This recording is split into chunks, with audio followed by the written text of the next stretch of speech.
Very good evening to all of my dear student. जय हिंद सभी को। मैं रवि पचौरी, आपका मैथ्स एजुकेटर, आपका हार्दिक स्वागत करता हूं एग्जाम विद अरिहंत पर।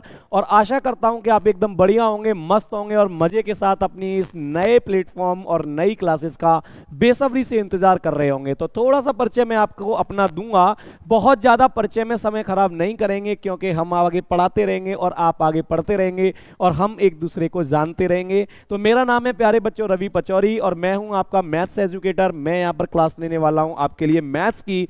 किसी भी कॉम्पिटिटिव एग्जाम की आप तैयारी कर रहे हो, एसएससी, सीडीएस, बैंकिंग एंड और भी किसी स्टेट का एग्जाम, तो अब नहीं होगा आपका सफर टफ, नहीं होंगे आप मैथ्स की वजह से परेशान, ये वादा है मेरा आपसे। तो स्टार्ट करते हैं प्यारे बच्चों। जैसे बहुत ज्यादा समय खराब ना करते हुए मैं आपको आज बताने वाला हूं कि अगर आप किसी भी कॉम्पिटिटिव एग्जाम की तैयारी कर रहे हैं, किसी भी कॉम्पिटिटिव एग्जाम की तैयारी अगर आप कर रहे हैं तो जिसमें कहीं ना कहीं मैथ्स की इन्वॉल्वमेंट है, तो आपको ये सब पढ़ने की रिक्वायरमेंट रहने वाली है। तो मैथ्स के बारे में हम समझते हैं कि किसी भी कंपटीशन की तैयारी करने के लिए मैथ्स के बारे में कितना जानना जरूरी है। ठीक है प्यारे बच्चों, चलिए। तो मैथ्स को बेसिकली दो कैटेगरीज में, दो यूनिट्स में डिवाइड किया गया हुआ है कंपटीशन में, किसी भी एग्जाम में। वन इज अरिथमेटिक, जिसको हिंदी में कहते हैं अंकगणित, एंड दूसरा यूनिट है एडवांस मैथ प्यारे बच्चों, है ना। एक हो गया अरिथमेटिक, एक हो गया एडवांस मैथ।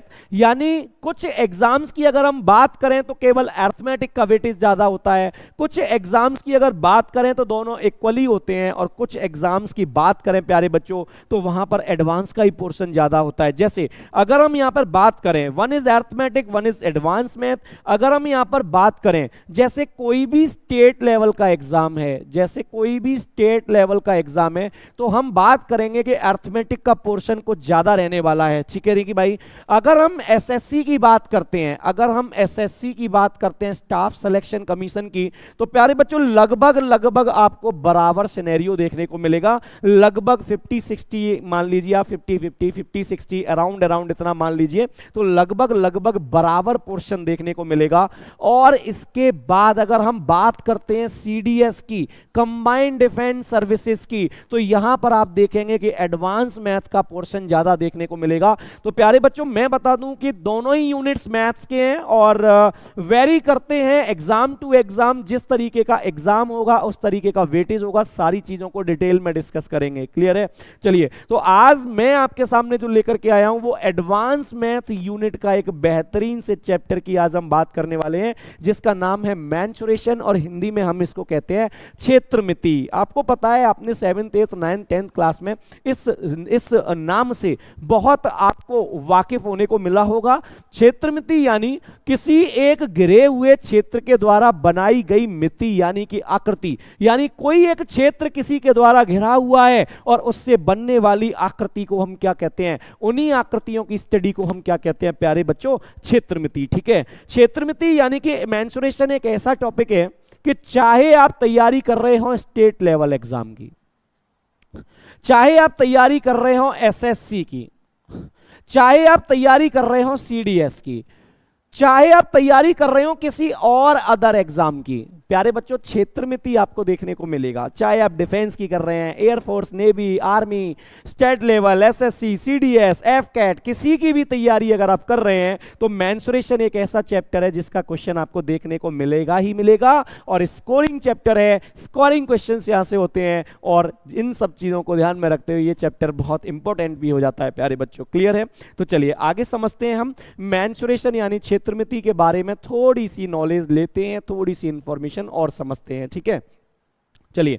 तो यहां पे आप देख पा रहे होंगे प्यारे बच्चों कि मेंसुरेशन को दोबारा से दो कैटेगरी में डिवाइड कर दिया जाता है।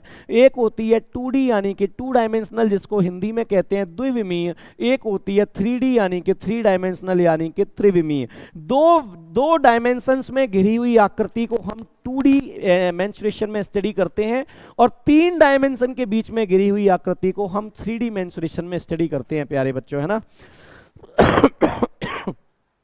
तो 3D मेंसुरेशन में हम किसकी स्टडी करेंगे, जो 3 डायमेंशन से घिरी हुई आकृति होगी, और 2D मेंसुरेशन में हम किसकी स्टडी करेंगे, जो 2 डायमेंशन यानी कि 2 विमाओं में घिरी हुई आकृति होने वाली है प्यारे बच्चों। क्लियर है?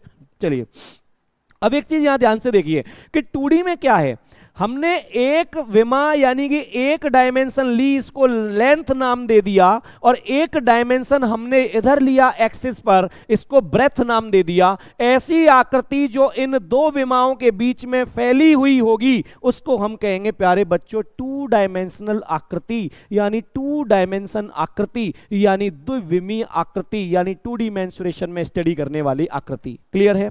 तो ये दो विमाएं हो गई, दो डायमेंशन हो गई, एक लेंथ हो गया प्यारे बच्चों, एक ब्रेथ हो गया। दोनों विमाओं के बीच में एक आकृति मैंने बनाई जिसकी एक डायमेंशन इधर को फॉलो कर रही है, एक डायमेंशन इधर को फॉलो कर रही है। तो हमें पता चल गया प्यारे बच्चों ये किस प्रकार की आकृति होगी, ये टू डायमेंशनल आकृति होगी, दो विमाओं के बीच में भरी हुई है। और सिंपल तरीके से समझें, और सिंपल तरीके से समझें प्यारे बच्चों, तो मैं आपको बता देता हूं और सिंपल तरीका क्या है।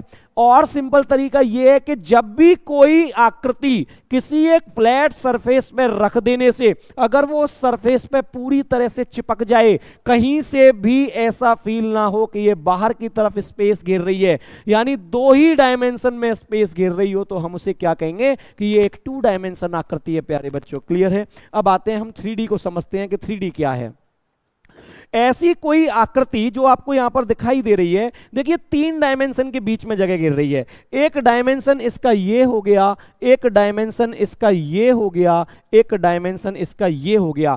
कोई भी ऐसी आकृति जो तीन डायमेंशंस में स्पेस घेरती है, हम उसकी स्टडी कहां करते हैं? 3 डायमेंशन मेंसुरेशन, यानी 3D मेंसुरेशन में हम उसकी स्टडी को करते हैं। जैसा कि आप देख रहे होंगे कि ये एक डायमेंशन हमने लेंथ ले ली, ये एक डायमेंशन हमने ब्रेथ ले ली, और ये एक डायमेंशन हमने हाइट यानी कि ऊंचाई ले ली। तो इन तीन डायमेंशन को होल्ड करने वाली आकृति को हम 3D आकृति बोलते हैं।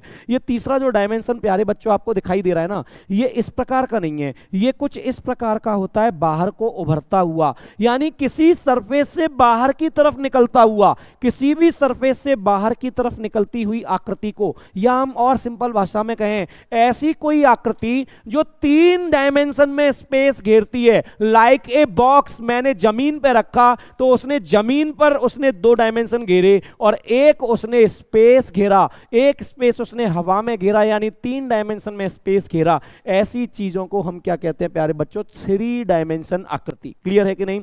और देसी अंदाज में अगर हम बात करें, और देसी अंदाज की अगर हम बात करते हैं, तो आपको दो एग्जांपल देता हूं, लाइक अ बेंगल यानी कि चूड़ी, और लाइक अ फुटबॉल यानी कि भाई जो हम खेलने वाली फुटबॉल होती है, फुटबॉल। अगर मैंने चूड़ी को इस सरफेस पे पूरी तरीके से जमा के रख दिया प्यारे बच्चों, तो आपको पता है कि ये चूड़ी पूरे सरफेस पे एक तरीके से फ्लैट तरीके से जम जाएगी। और अभी अभी मैंने आपको क्या बताया? ऐसी आकृति जो दो विमाओं के बीच में बिल्कुल एक बढ़िया तरीके से चिपक जाए किसी भी सरफेस पे, उसको हम 2D आकृति कहेंगे। लेकिन आपको पता है कि अगर हमने फुटबॉल को इस सरफेस पे रखा, अगर हमने फुटबॉल को इस सरफेस पे रखा, तो फुटबॉल किसी एक सिंगल पॉइंट पे टच करेगी सॉरी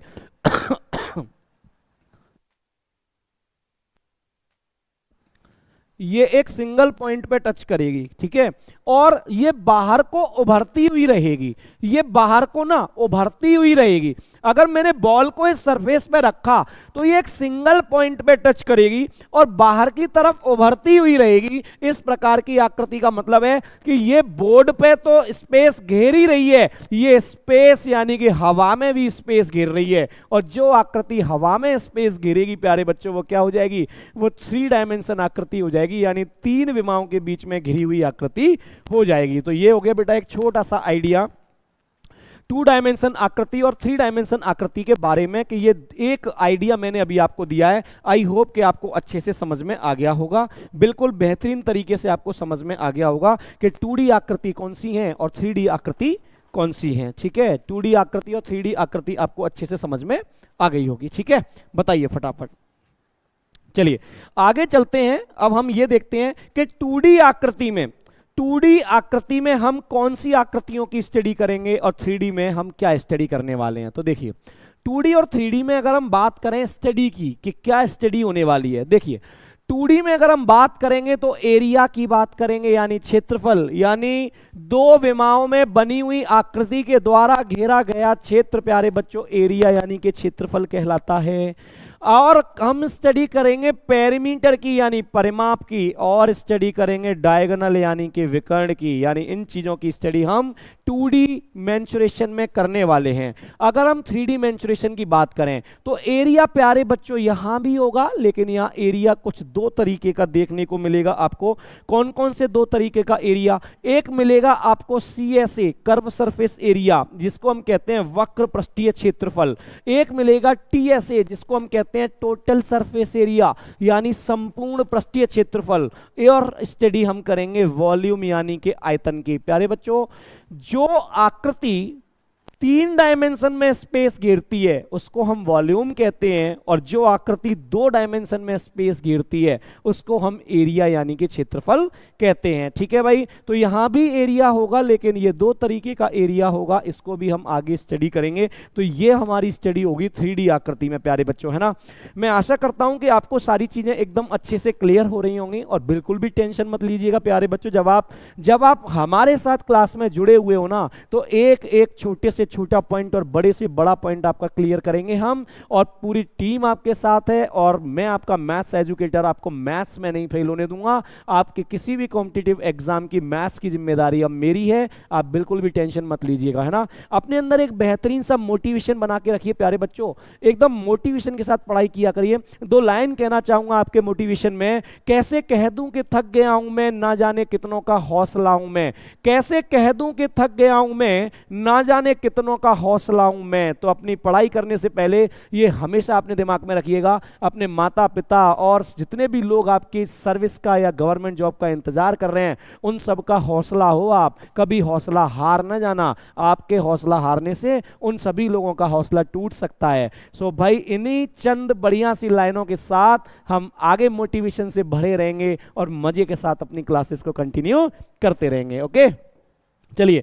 तो कैसे कह दूं कि थक गया हूं मैं, ना जाने कितनों का हौसला हूं मैं। इसी हौसले को बनाए रखिए और पढ़ाई करते रहिए बड़े जोरदार तरीके से। ठीक है भाई, तो ये स्टडी हम करने वाले हैं 2D में और 3D में। आगे समझते हैं कि 2D और 3D में कौन कौन सी आकृतियां हैं जिनको हम स्टडी करेंगे बढ़िया तरीके से। ठीक है, चलिए कौन कौन सी आकृतियां हैं जी, देख लेते हैं। 2D की अगर हम बात करें तो 2 भुजाओं से घिरी हुई आकृति क्या होगी? एक बंद आकृति नहीं होती। ठीक है, 2 भुजाओं से घिरी हुई आकृति एक बंद आकृति नहीं होती, और बंद आकृति नहीं होगी तो उसके द्वारा घेरा गया एक क्षेत्र नहीं होगा, और उसके द्वारा घेरा गया क्षेत्र नहीं होगा तो वो क्षेत्रमिति का पार्ट नहीं होगा। प्यारे बच्चों, ध्यान से समझेंगे। मैंने आपको क्या बताया था? मैंने अभी आपको बताया था कि क्षेत्रमिति क्या है? किसी क्षेत्र से घिरी हुई, किसी आकृति से घिरे हुए क्षेत्र की स्टडी करना। अगर हम बात करें किसी भी 2 भुजाओं से, किसी भी 2 भुजाओं से क्या कभी कोई एक सरफेस घेरा जा सकता है? नो। अगर ये यहां से क्लोज नहीं होगा तो इसके द्वारा घेरा गया क्षेत्र नहीं माना जाएगा, और क्षेत्र नहीं माना जाएगा तो वो क्षेत्रमिति की स्टडी में नहीं आएगा। इसलिए हमने क्या कहा कि जब भी 2 भुजाओं की आकृति होगी उसके द्वारा घेरा गया कोई भी क्षेत्र नहीं होगा, क्योंकि वो किसी भी क्षेत्र को घेरती नहीं है, बंद नहीं करती है, एनक्लोज्ड नहीं करती है। तो सबसे कम मिनिमम 3 भुजाओं की आकृति की हमें रिक्वायरमेंट होती है, जो एक एनक्लोज्ड सरफेस बनाते हैं, घिरी हुई आकृति बनाते हैं। इसीलिए हम क्षेत्रमिति की शुरुआत प्यारे बच्चों 3 भुजाओं की आकृति से करते हैं, जिसका नाम होता है प्यारे बच्चों क्या? त्रिभुज यानी कि ट्राइंगल। ठीक है, चलिए। तो 2D आकृति में सबसे पहले ट्राइंगल हो गया जी। ये 3 भुजाओं से घिरी हुई आकृति होती है। 4 भुजाओं से घिरी हुई आकृति जिसका नाम क्वाड्रिलेटरल हो गया, और क्वाड्रिलेटरल को हम हिंदी में चतुर्भुज कहते हैं। और इसी में आपको देखने को मिलेगा स्क्वायर यानी कि वर्ग, रेक्टेंगल यानी कि आयत, पैरेललोग्राम यानी कि समांतर चतुर्भुज, रोम्बस यानी कि समचतुर्भुज, और ट्रेपेजियम यानी कि समलंब चतुर्भुज। आप टेंशन मत लीजिएगा, जो भी स्टूडेंट्स हमारे बायलिंगुअल पढ़ने वाले हैं, इंग्लिश मीडियम वाले, हिंदी मीडियम वाले, किसी को भी परेशानी नहीं होगी मेरे साथ क्लास में। आप बायलिंगुअल रहने वाला है, सब क्लियर है। चलिए, इसके बाद 2D में हम पढ़ेंगे सर्कल, और जिसको हम वृत्त कहते हैं, और इसके बाद 2D में हम पढ़ेंगे पॉलीगन, जिसको हम कहते हैं बहुभुज। 3 भुजाओं से घिरी हुई आकृति त्रिभुज, चार भुजाओं से घिरी हुई आकृति चतुर्भुज, और चार भुजाओं से ज्यादा भुजाओं से घिरी आकृति आ जाती है पॉलीगन यानी कि बहुभुज। अब बहुभुज के अंदर पंचभुज, षटभुज, सप्तभुज, अष्टभुज, नवभुज, दसभुज सारे के सारे किसमें आएंगे?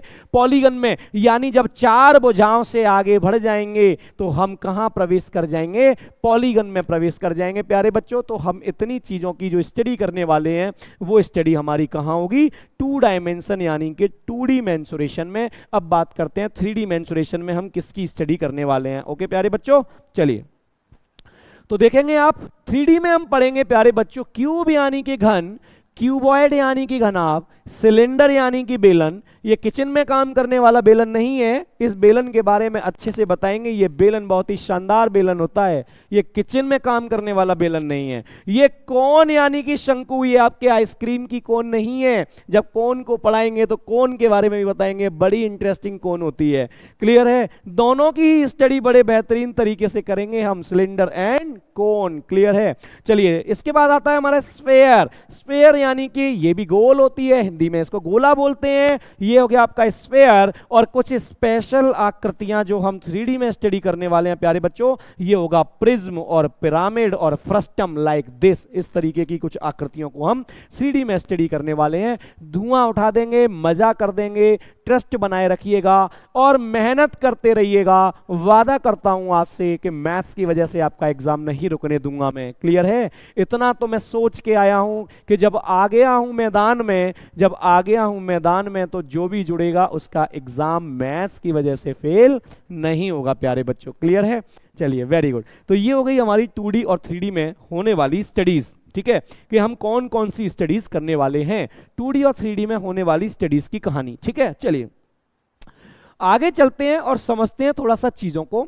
जैसा कि मैंने आपको बताया था प्यारे बच्चों, क्या बताया था? अभी अभी मैंने आपको समझाया कि 2D में जो हम पढ़ने वाले हैं, 2D में आज हम स्टार्ट करेंगे मेंसुरेशन का 2D वाला पार्ट। आज हम क्या स्टार्ट करेंगे? मेंसुरेशन का 2D वाला पार्ट। ठीक है, 2D में एक ट्रायंगल के बाद एक लिखा हुआ था क्वाड्रिलेटरल। क्या लिखा था? क्वाड्रिलेटरल, जिसको हम कहते हैं प्यारे बच्चों हिंदी में चतुर्भुज। हिंदी में क्या कहते हैं?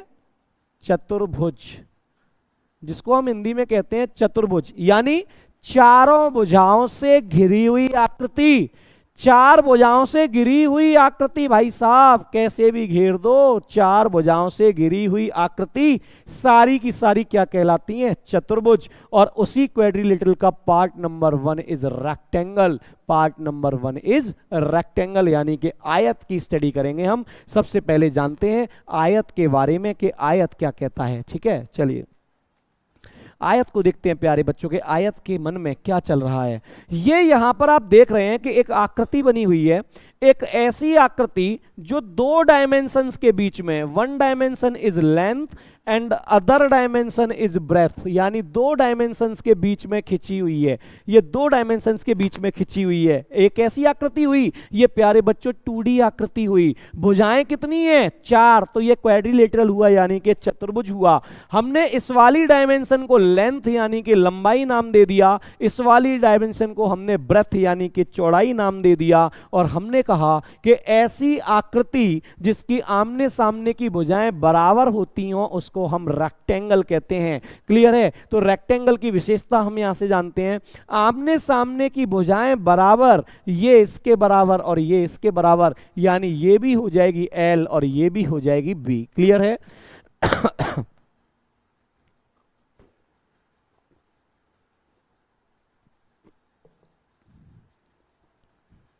ठीक है भाई, तो ये भी हो जाएगी L, ये भी आकृति कैसी हो जाएगी आपकी 2D। ठीक है, चलिए मैंने आपको बताया था कि कोई भी 2D आकृति होगी उसमें हम क्या पढ़ेंगे? क्षेत्रफल यानी कि एरिया की स्टडी करेंगे। समझ लेते हैं प्यारे बच्चों थोड़ी सी चीजों को और विशेषताएं देख लेते हैं कि ये जो आयत भाई साहब आए हैं, ये रेक्टेंगल भाई साहब जो आए हैं, इनकी कुछ विशेषताओं के बारे में और जान लेते हैं कि इनकी कुछ और विशेषताएं क्या हैं। देखिए सारे के सारे जो एंगल्स होते हैं प्यारे बच्चों वो 90 डिग्री के होते हैं। सारे के सारे जो एंगल्स होते हैं वो 90 डिग्री के होते हैं और आमने सामने की भुजाएं बराबर होती हैं। ठीक है भाई साहब, आमने सामने की भुजाएं कैसी होती हैं? बराबर।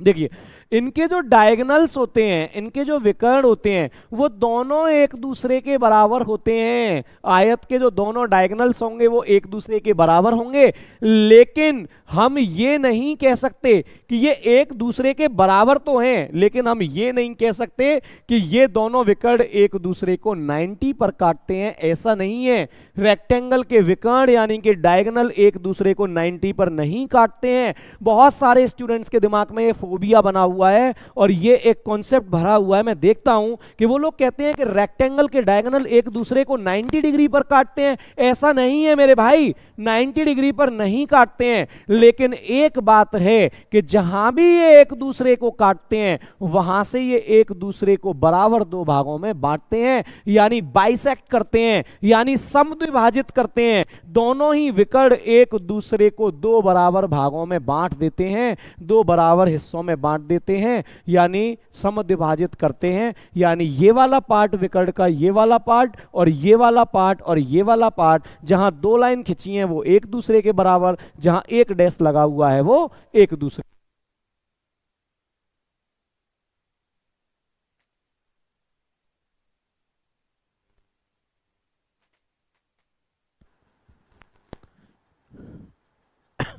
क्लियर है प्यारे बच्चों?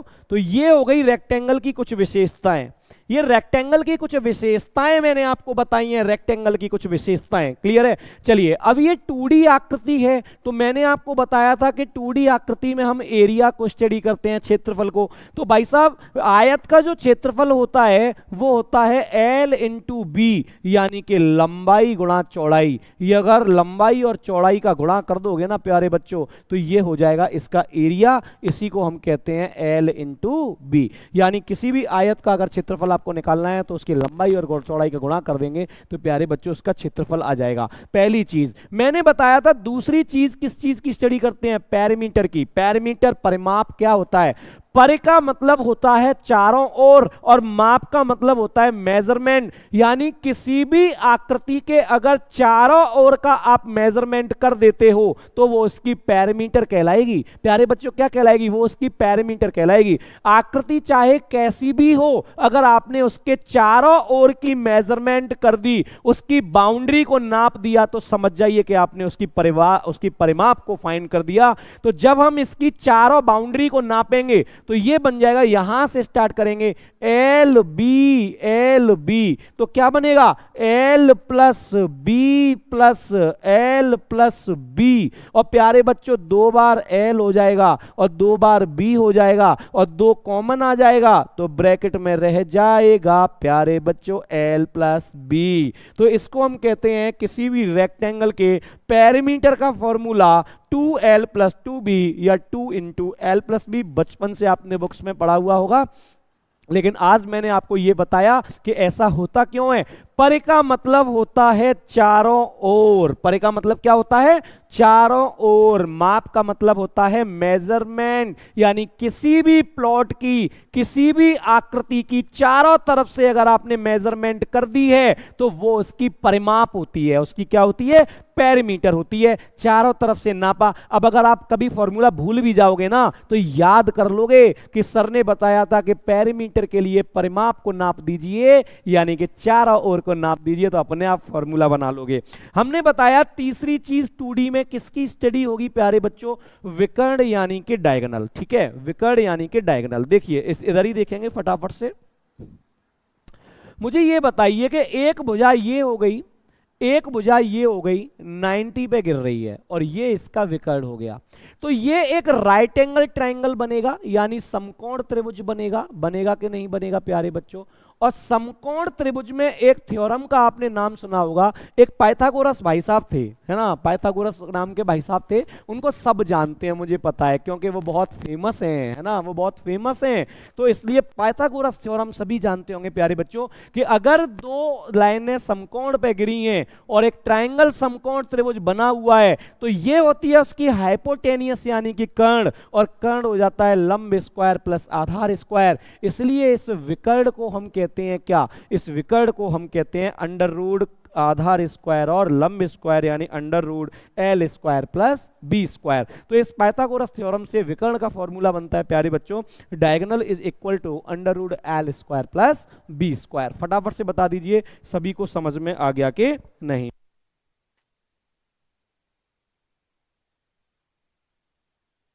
नहीं है तो मेरे हिसाब से अब आपको रेक्टेंगल में किसी भी प्रकार की कोई भी दिक्कत रहने वाली नहीं है प्यारे बच्चों, ठीक है।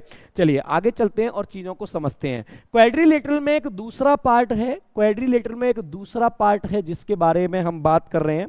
क्वाड्रिलेटरल में एक दूसरा पार्ट है जिसके बारे में हम बात कर रहे हैं, स्क्वायर यानी कि वर्ग। हाँ, जैसी विशेषताएं अभी हमने आयत के बारे में समझी थी वैसी ही कुछ विशेषताएं अभी हम समझेंगे वर्ग के बारे में, ठीक है। ये भी एक चार भुजाओं की आकृति होती है, ठीक है, और चारों भुजाएं बराबर होती हैं ए, और चारों कोण 90 डिग्री के होते हैं, चारों कोण 90 डिग्री के होते हैं।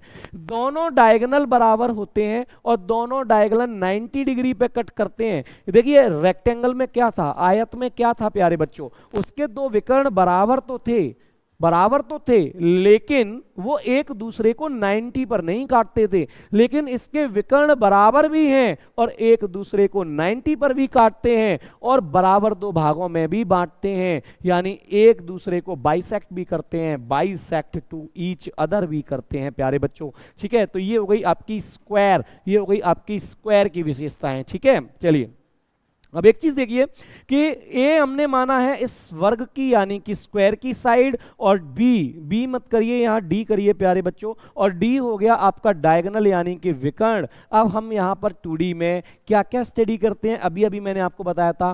First is area. देखिए ये भी एक प्रकार का क्या है, ये भी एक प्रकार का क्या है, ये जैसे यहां से हमने देखा तो और एक भुजा 90 पे गई, तो जैसे अभी हमने किया था L इंटू बी, रेक्टेंगल की अगर हम बात करें तो L इंटू बी से क्षेत्रफल आया था, इसकी तो L भी A है और B भी A है, तो जब इसका L इंटू बी करेंगे प्यारे बच्चों तो ये लेंथ और ब्रेथ दोनों सेम होंगी, तो इसका एरिया क्या हो जाएगा प्यारे बच्चों, ए स्क्वायर। यानी किसी भी वर्ग का जो क्षेत्रफल होता है वो होता है भुजा का वर्ग, यानी भुजा की लंबाई का वर्ग, यानी कि ए स्क्वायर। किसी को कोई दिक्कत परेशानी बताइए भाई साहब, सभी फटाफट से बता दीजिए। ये हो गया इसका एरिया भुजा के टर्म में, ये किस में हो गया, भुजा के टर्म में। लेकिन अगर विकर्ण के टर्म में देखा जाए, अगर विकर्ण के टर्म में देखा जाए प्यारे बच्चों, तो इसका जो एरिया हो जाता है वो हो जाता है डी स्क्वायर बाई 2।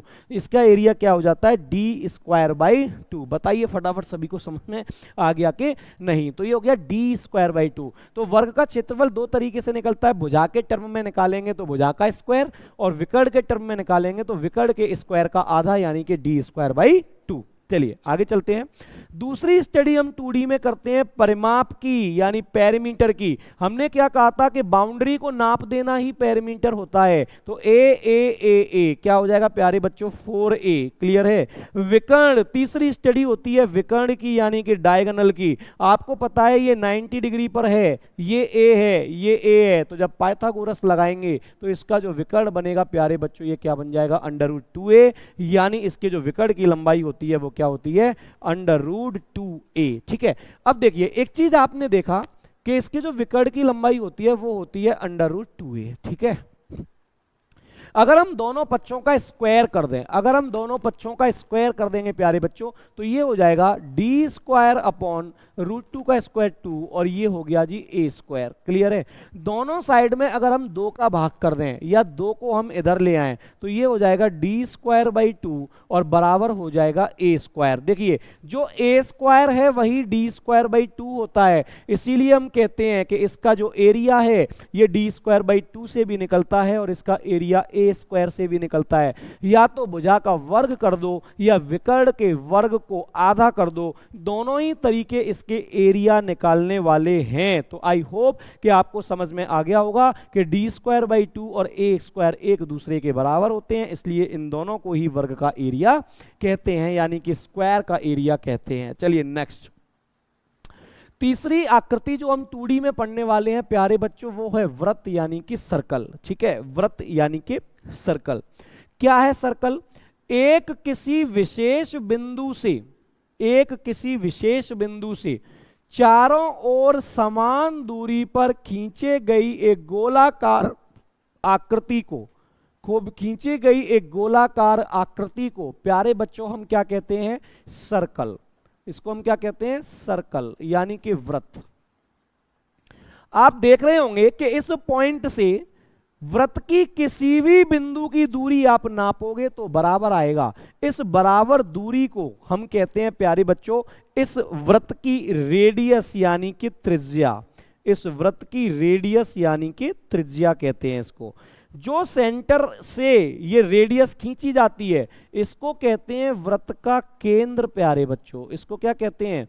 वृत्त का केंद्र यानी सेंटर ऑफ द सर्कल। और ये बाहर का जो गोला घूम रहा है ना, इसकी लंबाई को कहते हैं प्यारे बच्चों परिधि यानी कि सरकमफेरेंस।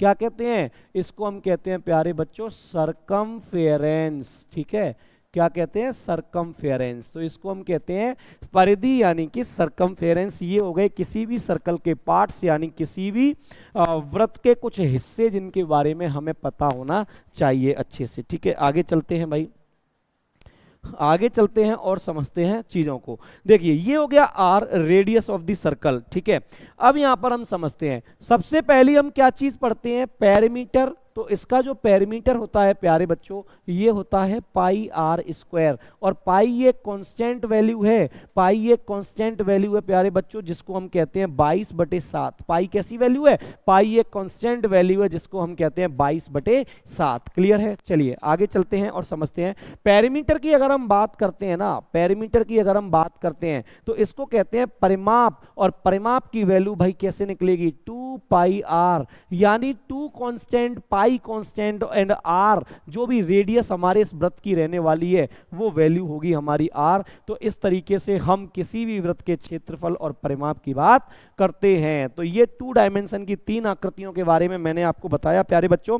किस तरीके की 3 आकृति? एक हो गया आपका स्क्वायर यानी कि वर्ग, एक हो गया रेक्टेंगल यानी कि आयत, और एक हो गया आपका सर्कल यानी कि वृत्त। तो आई होप कि आपको इन सब चीजों के बारे में बिल्कुल अच्छे से और बेसिकली नॉलेज तो हो ही गई होगी, है ना। इस चीज में किसी को कोई किसी भी प्रकार की दिक्कत नहीं होनी चाहिए। ठीक है, तो चलिए अभी मैंने आपको पढ़ा दिया कुछ चीजों के बारे में। अब समझते हैं थोड़ा सा, कुछ क्वेश्चंस की तरफ चलते हैं, कुछ एमसीक्यूज को करते हैं, है ना। जितना हमने पढ़ा है उसके आधार पर कुछ एमसीक्यूज को करते हैं। फटाफट फटाफट धुआंधार तरीके से करेंगे और उड़ाते जाएंगे एकदम मजे के साथ। ठीक है, चलिए देखिए क्वेश्चन क्या कह रहा है। If A diagonal of A square is 30 centimetre what is it's area. यानी किसी वर्ग का जो विकर्ण है ना, किसी वर्ग का जो विकर्ण है उसको बता रखा है 30 सेंटीमीटर।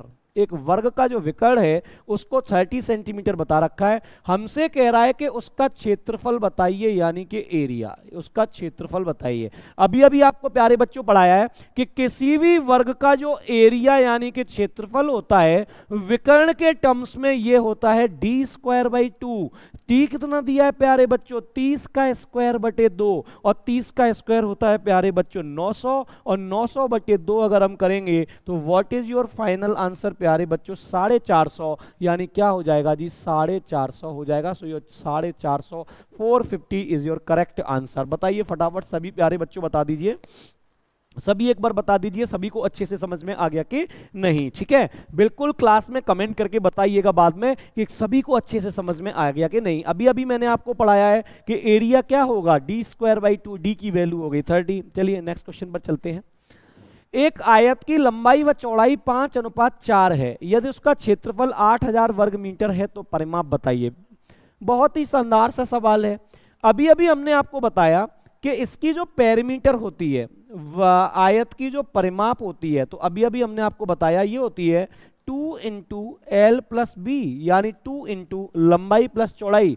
लंबाई और चौड़ाई का अनुपात कह रहा है 5:4 प्यारे बच्चों। तो हमने माना कि लंबाई हो गई 5x और चौड़ाई हो गई 4x। क्लियर है? और क्षेत्रफल इसने यहाँ पे दे दिया है, ये हमें निकालना है। इसके क्षेत्रफल की अगर हम बात करते हैं, इसके क्षेत्रफल की अगर हम बात करते हैं प्यारे बच्चों, तो ये क्या होता है? क्षेत्रफल होता है L × B।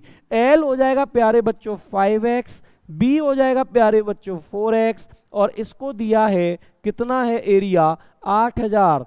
5 और चौके 20 चौके 80, यानी कितने बार कटेगा 400 बार। प्यारे बच्चों एक्स स्क्वायर की वैल्यू कितनी हो गई 400। अगर एक्स स्क्वायर की वैल्यू 400 हो गई तो हमारी एक्स कितनी हो गई प्यारे बच्चों 20। क्या हो गई हमारी जो x की वैल्यू निकल के आएगी वो कितनी हो जाएगी 20। इस 20 से आप ये जान सकते हैं कि अगर x की वैल्यू 20 है तो लंबाई हो जाएगी प्यारे बच्चों 100 और चौड़ाई हो जाएगी प्यारे बच्चों 80। अब आपसे कह रहा है कि इसकी पेरीमीटर बताइए, तो पेरीमीटर होता है 2 इंटू एल प्लस बी।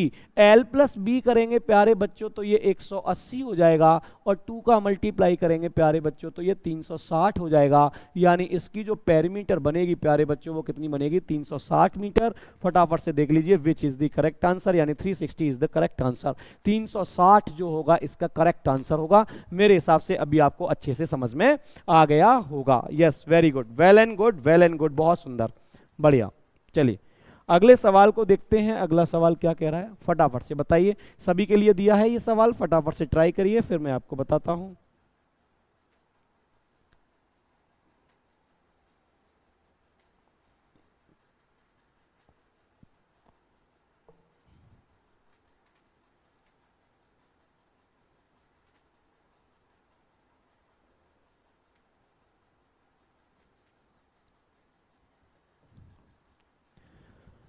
चलिए नेक्स्ट क्वेश्चन।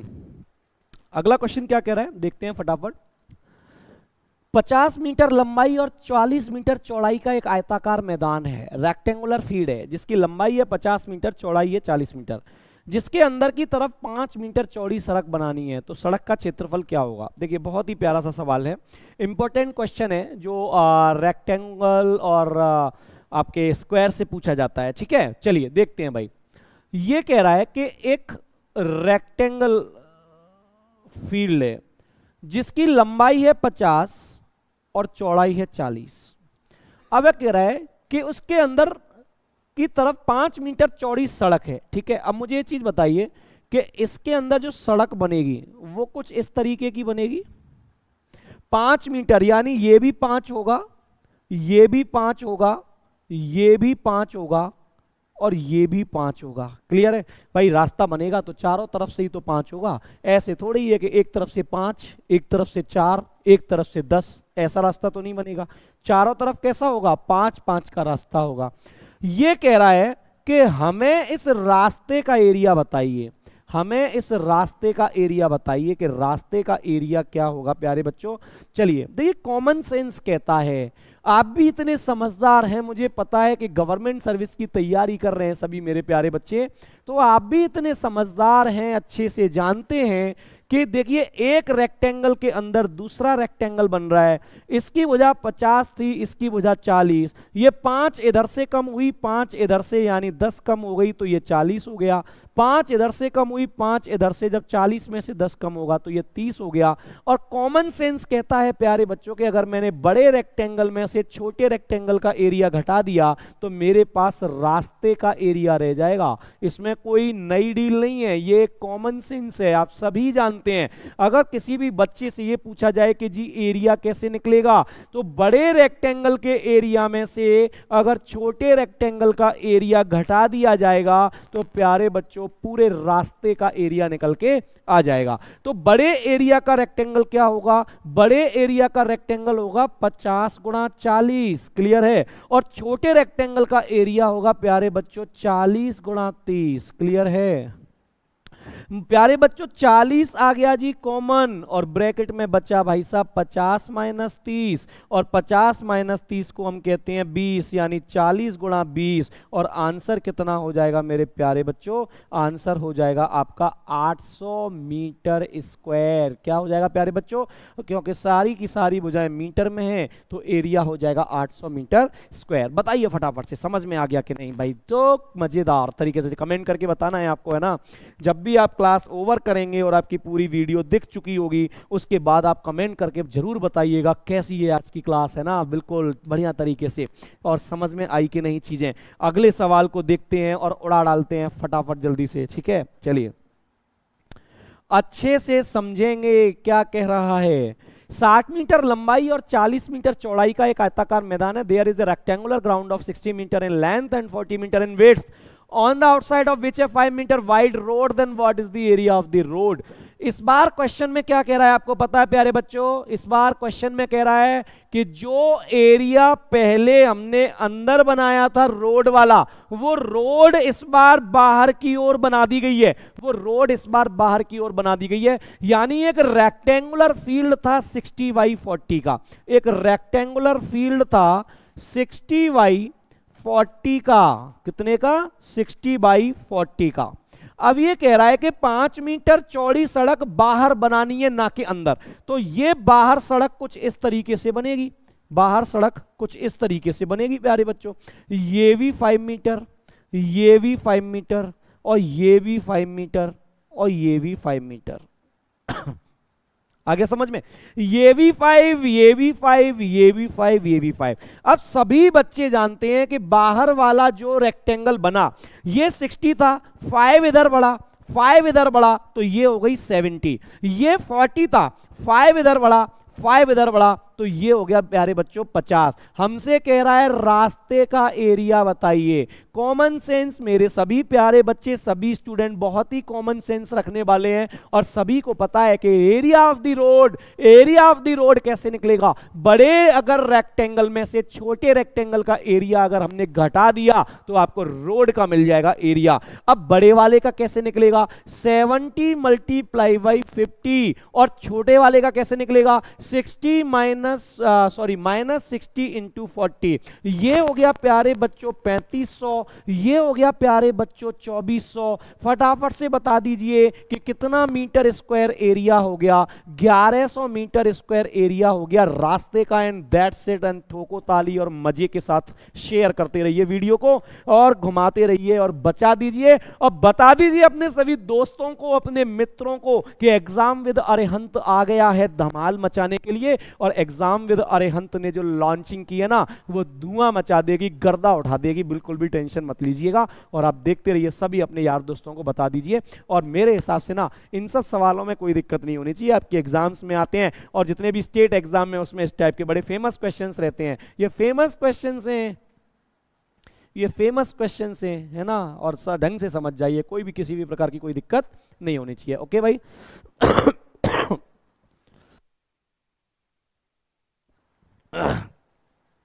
पानी पी लेते हैं भाई थोड़ा, है ना।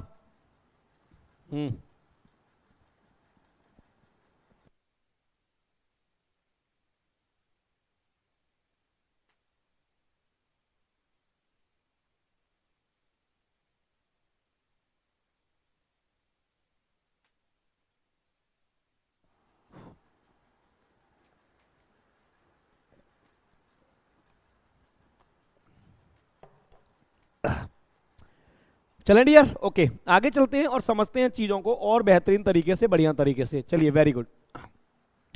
अगला क्वेश्चन, कितने क्वेश्चन कर चुके हैं भाई हम? वाह, 1 2 3 4 एंड 5 क्वेश्चन को करते हैं। चलिए, बहुत ही सुंदर सा क्वेश्चन है, बहुत ही बढ़िया सा क्वेश्चन आपको देखने को मिलेगा डियर, बहुत ही बढ़िया सा क्वेश्चन देखने को आपको मिलने वाला है। ठीक है, चलिए। ये हो गया जी 60 मीटर लंबाई और 40 मीटर चौड़ाई का एक आयताकार मैदान है। लंबाई व चौड़ाई के समानांतर मैदान के बीचों बीच 2 मीटर चौड़ाई का रास्ता। ओहो हो, बहुत बढ़िया रास्ता बनाया भाई इस बार तो। पार्क याद है और सभी आप पार्क में तो घूमने जरूर गए होंगे। पार्क में तो आप मौका देखते हो ना कि घूमें, मस्ती करें और जाने क्या क्या देखें। तो सुबह शाम पार्क में घूमने का शौक तो आप सभी को होगा, मुझे पता है यार। बड़ा ही नया खून है आपका, पार्क में घूमोगे तभी तो उसे बढ़ाओगे।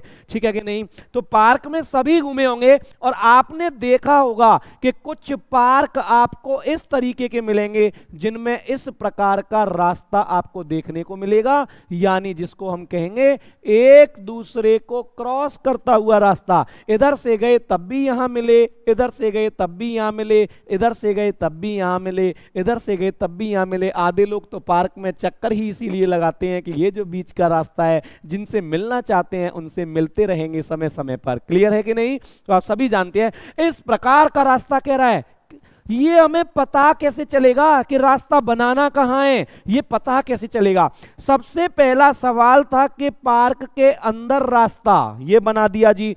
दूसरा सवाल था पार्क के बाहर रास्ता, ये बना दिया जी। अभी इसने बोला कि लंबाई और चौड़ाई के पैरेलल, तो लंबाई के पैरेलल ये हो गया, चौड़ाई के पैरेलल ये हो गया, और बीच वाला कॉमन हो गया। तो लैंग्वेज से पता चलेगा कि रास्ता बनेगा किस प्रकार का। क्लियर है कि नहीं प्यारे बच्चों? फटाफट से देखिए, 2 मीटर चौड़ा है, ये भी 2 है, ये भी 2 है, ये भी 2, ये भी 2, इतने का है। और जो हमारा पार्क है वो 60/40 का है। और अब हमसे कह रहा है कि रास्ते का क्षेत्रफल बताइए प्यारे बच्चों, रास्ते का क्षेत्रफल, यानी हमें पूरे इस रास्ते का क्षेत्रफल बताना है, रास्ते का क्षेत्रफल बताना है। अभी इतना बढ़िया तरीके से बताने वाला हूं कि आनंद आ जाएगा जी, आपको मजा आ जाएगा। ठीक है, बताइए फटाफट। Yes, okay, very good. चलिए भाई करते हैं फटाफट से और समझते हैं चीजों को, है ना, अच्छे तरीके से। देखिए, आपको यहां पर 2 रेक्टेंगल दिखाई दे रहे होंगे। एक तो ये रेक्टेंगल दिखाई दे रहा होगा, एक कुछ रेक्टेंगल इस प्रकार का रेक्टेंगल दिखाई दे रहा होगा। ठीक है, जो नीचे रेक्टेंगल बनाया हमने ये 60/2 का हो गया, जो ऐसे बनाया ये 40/2 का हो गया। तो अगर मान के चलो मुझे इस रास्ते का एरिया निकालना हो, तो एक एरिया हो गया 60 × 2, एक एरिया हो गया 40 × 2। लेकिन क्लाइमैक्स आएगा इस सवाल के अंदर, इस क्लाइमैक्स पे ध्यान देना है आपको। और यही क्लाइमैक्स क्वेश्चन को गलत कराता है कि ये वाला जो पोर्शन है प्यारे बच्चों, ये वाला रेक्टेंगल लिया तब उसमें भी आ गया, और ये वाला रेक्टेंगल लिया तब उसमें भी आ गया। भाई ये वाला जो बीच का 2/2 का स्क्वायर है, ये बीच का जो 2/2 का स्क्वायर है ना, ये एक बार एक्स्ट्रा आ गया है। ये आना तो एक ही बार चाहिए, लेकिन एक बार इधर से एक बार इधर से, ये दोनों तरफ से आ गया है, तो एक बार का कर देंगे जी माइनस। जो एक्स्ट्रा एरिया गया है इसको कर देंगे जी माइनस। तो 60 × 2 120 हो गया, 40 × 2 80 हो गया, और माइनस के हो गया जी 4। 120 80 200 में से 4 गए प्यारे बच्चों, 196, यानी कितना हो गया 196 मीटर स्क्वायर। भाई आनंद ही आ गए, आनंद ही आ गए प्यारे बच्चों। 196 मीटर स्क्वायर का आंसर हो गया जी 196 मीटर स्क्वायर। फटाफट से बता दीजिए मजा आ गया कि नहीं?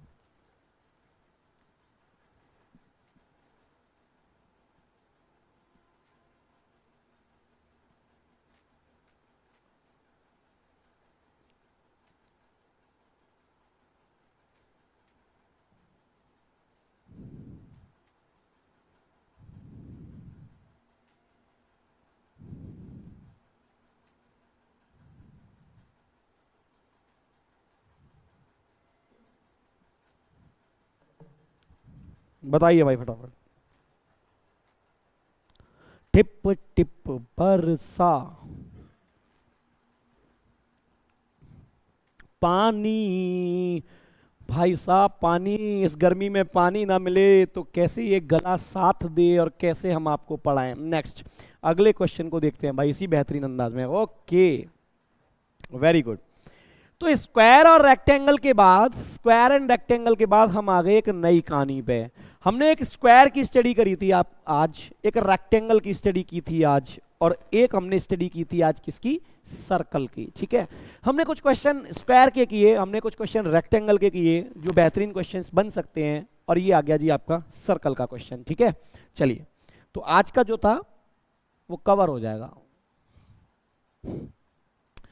एक पहिए की त्रिज्या 3.5 मीटर है, यदि इस पहिए को 3500 चक्कर घुमाया जाए तो कितनी दूरी तय करेगा। देखिए, कोई भी पहिया जो होता है ना वो सर्कल होता है, वो क्या होता है, वृत्त। और जब किसी पहिए का चक्कर लगाया जाए, चक्कर पे चक्कर लगाया सनम, चक्कर पे चक्कर लगाए सनम, तो चक्कर लगाएगा तो चक्कर तो आएंगे ही। क्लियर है? ये कह रहा है कि जब इस पहिए से चक्कर लगवाओगे तो एक चक्कर कब पूरा होगा, बच्चा जानता है, जब ये यहां से यहां तक घूम जाएगा और जब वृत्त पढ़ाया था तो मैंने आपको बताया था कि यहां से यहां तक की दूरी को परिधि कहते हैं और कैसे निकालते हैं, 2 पाई आर से निकालते हैं। कैसे निकालते हैं इसे, 2 पाई आर से निकालते हैं। यानी कोई भी पहिया जो होता है ना वो एक चक्कर में परिधि के बराबर डिस्टेंस तय करता है और परिधि का मतलब 2 पाई आर होता है और इसका मतलब होता है 2 गुणा 22/7 और आर इसने दे दिया है 3.5 यानी 7/2। 7 से 7 कैंसिल, 2 से 2 कैंसिल, यानी हमें यह पता चला प्यारे बच्चों कि एक चक्कर में 22 मीटर की दूरी तय करता है। ये पहिया एक चक्कर में 22 मीटर की दूरी तय करता है। क्लियर है, आ गया कि नहीं समझ में। ये कह रहा है 3500 चक्कर लगवाइए, तो 3500 चक्कर की अगर हम बात करें तो 3500 चक्कर और 22 के हिसाब से कितनी दूरी तय करेगा, 22 पंजे 110 और 22 3 66 और 66 और 11 हो गए आपके 77। कितने हो गए भैया, 77 और 2 जीरो आ गई जी यहां से, 2 जीरो आ गई जी यहां से। क्लियर है, आपसे पूछ रहा है कितनी दूरी तय करेगा किलोमीटर में, ये सारा का सारा मीटर में चल रहा है। देखिए वेरी नाइस, वेरी नाइस। देखिए एग्जामिनर कैसे बेवकूफ बना रहा है। 77 और 77,000, स्टार्टिंग में हमारा आंसर आया 77,000। एग्जाम प्रेशर में हम जल्दी से देखते हैं और टिक लगा देते हैं और आंसर हो जाएगा गलत, बिकॉज 77,000 मीटर में है प्यारे बच्चों और हमसे पूछ रहा है किलोमीटर में, तो किलोमीटर कितना हो जाएगा 77 and your correct answer is 77 kilometre. फटाफट से भाई ठोको ताली, बता दीजिए सभी को। आई होप कि बहुत मजा आ रहा होगा आपको आज के सवालों में, है ना, बहुत ही मजा आ रहा होगा आपको इन सवालों में। यस, वेरी गुड भैया, वेरी गुड। गजब तरीके से भैया, गजब तरीके से करते जाइए, टेंशन ना लीजिएगा। दोबारा से वो लाइनें बोलना चाहूंगा आपके लिए, कैसे कह दूं कि थक गया हूं मैं, ना जाने कितनों का हौसला हूं मैं। इस हौसले के पीछे तो जनाब पूरी दुनिया लग रखी है, ठीक है कि नहीं। वेरी गुड, बहुत बढ़िया। चलें भाई आगे, आगे चलते हैं नेक्स्ट क्वेश्चन पर फटाफट। क्या कहता है नेक्स्ट क्वेश्चन, चलिए। एक पहिया 3000 चक्कर में 198 किलोमीटर की दूरी तय करता है, उसकी त्रिज्या बताइए। ठीक है, चलिए, वेरी गुड। आप मुझे बताइए कि एक चक्कर में पहिया कितनी दूरी तय करता है, कितनी दूरी तय करता है, 2 पाई आर करता है कि नहीं। एक चक्कर में इतना करता है तो 3000 चक्कर में कितना करेगा, 3000 चक्कर में करेगा 3000 गुणा 2 पाई आर, 3000 में करेगा 3000 गुणा 2 पाई आर। अब 3000 गुणा 2 पाई आर ये कह रहा है 198 किलोमीटर के बराबर है, तो 3000 गुणा 2 22/7 हो गई आर और ये हो गई 198 किलोमीटर यानी कि 1000। ठीक है भाई साहब। अब मुझे ये चीज बताइए, ये मीटर में कन्वर्ट कर दिया है, 3 जीरो से 3 जीरो कट गई। अगर हम 3 से काटें तो 3 6 18 हो गया भाई साहब, और फिर 3 6 18। 22 से काटेंगे तो 22 3 66 हो गया, और ये हो गया 7 गुणा 3 21/2 और आर की वैल्यू हो गई प्यारे बच्चों 21/2 और 21/2 का मतलब हो गया 10.5 मीटर। आप सभी जानते हैं प्यारे बच्चों कि 21 में 2 का भाग लगेगा तो क्या आएगा 10.5 यानी कि 10.5 मीटर। आ गया होगा समझ में, ठीक है कि नहीं भाई, बताइए। सभी को समझ में आ गया होगा मेरे हिसाब से, बिल्कुल मजे से आपको ये क्वेश्चन समझ में आ गया होगा। चलते हैं अगले क्वेश्चन पर फटाफट, ठीक है। चलिए, बहुत ही नाइस क्वेश्चन है, एकदम बहुत बढ़िया सा क्वेश्चन है, एकदम तरीके से देखेंगे। एक गाय 7 मीटर लंबी से एक 30 मीटर लंबे और 25 मीटर चौड़े घास के मैदान में बीचों बीच बंधी है, तो बताइए गाय कितने क्षेत्र की घास नहीं खा सकती है। ठीक है, वाह जी वाह, ये आया एकदम क्वेश्चन जबरदस्त एग्जाम वाला। देखिए, एक गाय 7 मीटर लंबी रस्सी से एक 30 मीटर लंबे और 25 मीटर चौड़े घास के मैदान में बंधी है। ये एक घास का मैदान है, ठीक है। ये हो गया जी 30 मीटर, ये हो गया जी 25 मीटर, और ये बंधाए गाय का खूंटा लगाए यहां पर जिसपे गाय बंधी है। क्लियर। अब बीच में जो है वो गाय बंधी है और गाय के गले में एक रस्सी लगी है जो 7 मीटर की है। क्लियर। अब ये गाय घास कैसे खाएगी, ये गाय घास ऐसे गोल गोल घूम के खाएगी। क्लियर है? ऐसे गोल गोल घूम के ये गर्दन जहां तक इसकी इस रस्सी से पहुंचेगी वहां के एरिया में, जैसे यहां ये बंधी हुई है तो ये गोल गोल घूम के घास को खाएगी, यानी एक सर्कल की फॉर्मेट में घास खाएगी। क्लियर है? ये कह रहा है कि उस एरिया को बताओ कितने क्षेत्र की घास नहीं खाएगी। तो प्यारे बच्चों आप मुझे बताइए कि कितने की नहीं खाएगी। ये बाहर वाला एरिया हो गया।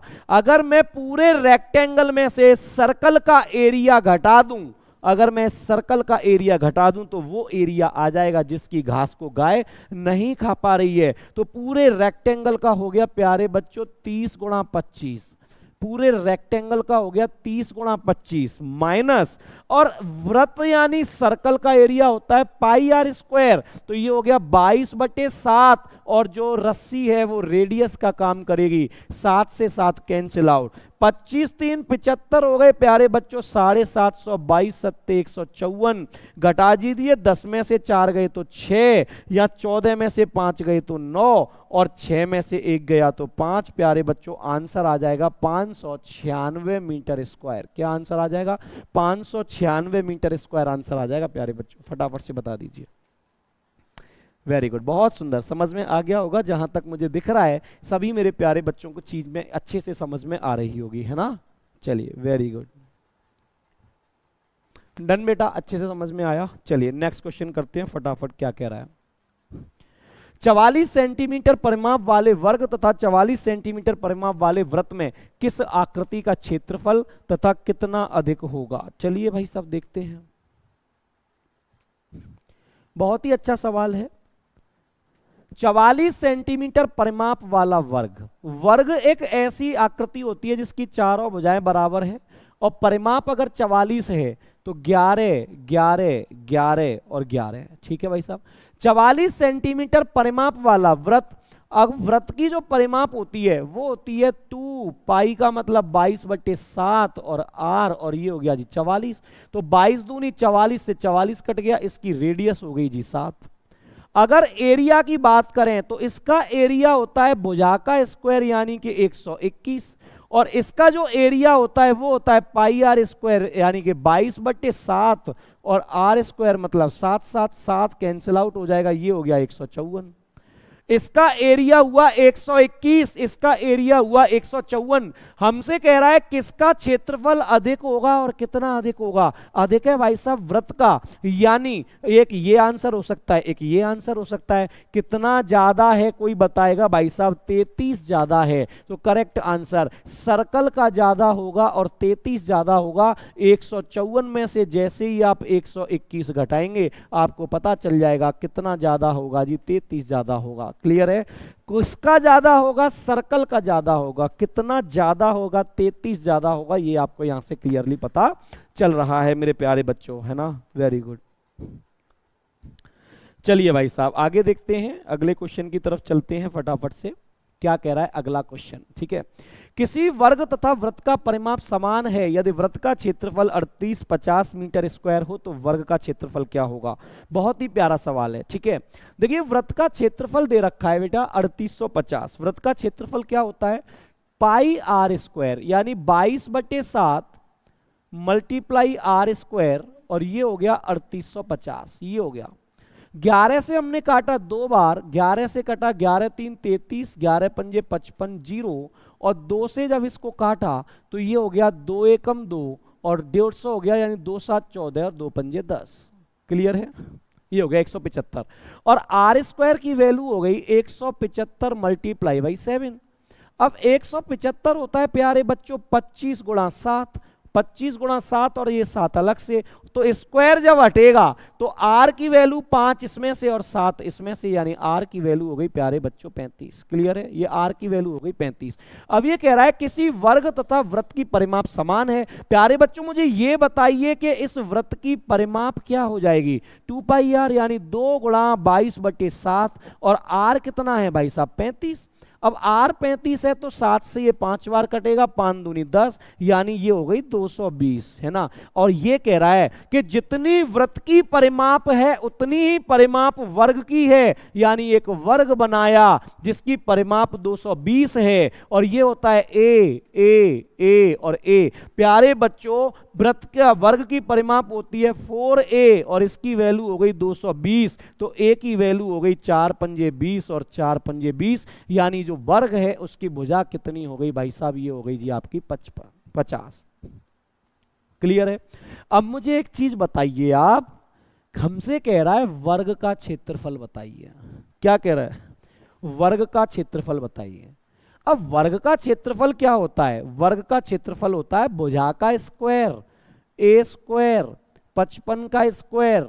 मेरे सभी प्यारे बच्चों को पता है कितना होता है? 3025। So your correct answer is 3025। तो सभी भाई मेरे प्यारे बच्चों, कैसी रही आज की क्लास? बढ़िया तरीके से आज आपने क्लास देखी और एंजॉय करी। तो आप सभी जान चुके होंगे आज की क्लास में मैं आपका मैथ्स एजुकेटर रवि पचौरी, और आज को मैंने पहले कुछ बेसिक सी चीजें बताई मैथ्स के बारे में, मेंसुरेशन के बारे में, 2D मेंसुरेशन की कुछ आकृतियां बताई, और आज हमने जो क्वेश्चंस करे वो क्वेश्चंस हमने किए किस पर? स्क्वायर, रेक्टेंगल एंड सर्कल पर। 2D की 3 बेसिक आकृतियां। ठीक है प्यारे बच्चों, तो जितने भी बच्चे इस क्लास को देखेंगे वो सभी प्यारे बच्चों कमेंट सेक्शन में जरूर बताएंगे कैसी रही आज की क्लास। मैं देखना चाहता हूं कि आपके कमेंट सेक्शन में कैसे कमेंट रहेंगे अपने इस एजुकेटर के लिए, और मैं चाहता हूं कि आपको अगर कोई प्रॉब्लम हुई तो उसको हम कैसे सुधारें, है ना। तो सभी बच्चे कमेंट सेक्शन में कमेंट करना ना भूलें, बताएंगे कि कैसी रही आज की क्लास। जाते जाते उन लाइनों को फिर दोहराना चाहूंगा मोटिवेशन के लिए, फटाफट से बताएंगे भाई साहब अपना क्लास देखें और कमेंट करें। कैसे कह दूं कि थक गया हूं मैं, ना जाने कितनों का हौसला हूं मैं, और इसी हौसले के साथ कल मिलेंगे सेम टाइम भाई साहब, दोबारा से आपको फिर क्लास मिलेगी, और वेट करते रहिएगा नेक्स्ट क्लास का। बेहतरीन सी क्लास लेकर के आऊंगा फिर से, ऐसे ही आपको क्लासेस मिलती रहेंगी, मजेदार तरीके से आप पढ़ते रहिए। ठीक है भाई, तो आज की क्लास के लिए थैंक यू सो मच। आज का सफर यहीं तक था, फिर आगे की क्लास में हम सफर को आगे लेकर के चलेंगे। Bye bye, take care, good night, जय हिंद। सभी मेरे प्यारे बच्चों को गुड नाइट, आराम से पढ़ाई करें मजे के साथ। Okay bye bye, okay dear.